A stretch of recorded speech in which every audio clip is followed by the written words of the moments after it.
Hey there, Mike Wells with Chase International Real Estate in Reno and Sparks, Nevada. This is my February 2020 market report for this area.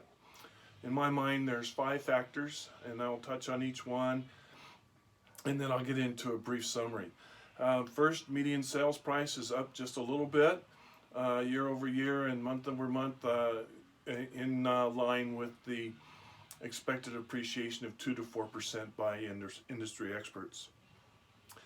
Sales in January, these were the closed transactions, and it's actually the activity that happened in December. They were up 16%.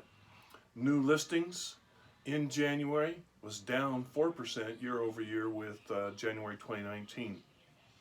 New contracts, which is the actual sales activity that happened in January, we had 560, which is up 36% over January 2019. And here's the big one. Active listings end of 2019, 1,110. Active listings January 2020, end of January 2020, 671, or down 40%. So what's happening? Inventory is at a low. There's less than 2 months of inventory out there, which is going to favor the seller. Interest rates are near lows. So for buyers, they need to expect that the sellers are going to be a little more demanding than they have been recently in price and repairs. But you know, there's other limiting factors. So the market's not going to go crazy. It just means that if you know what you want and you find what you want, move on it, and don't goof off with it, because 7 days after you see it, it could be gone. For sellers, traditionally, they've waited until March or April to bring their house into market and get ready to bring it into the market. Waiting on the spring season. Since 2015, the spring season has been starting earlier and earlier. This year is probably the earliest it's ever been, and it's already begun, and it started in January. So there's really no reason to wait. If you're planning to sell in 2020, let's get together, let's talk it through, and let's get it on the market and get it gone.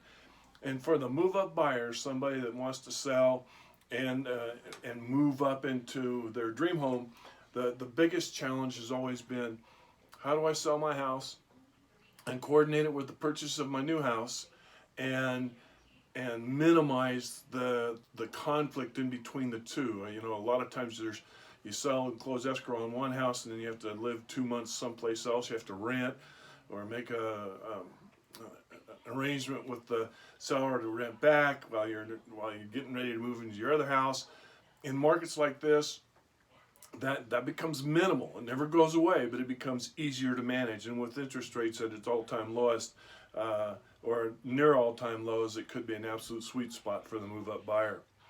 Down below is a button to the print version of the statistics that I've mentioned. Also, there's a button to my real estate insights if you want to stay on top of what's happening on the macro basis. It updates once every weekday. I can tell you that other than the median price, which was quite a bit lower nationally, those statistics and trends that are in my real estate insights apply to our market. I also have links to my buyer and seller guides, which are updated each season. Spring is right around the corner. Those links will be good year-round, all the time, so feel free to click on those. They're full of relevant information that can help you make educated decisions in our vibrant residential real estate market. Otherwise, I hope all is good with you, and I hope to get to see you soon. See you later. Bye-bye.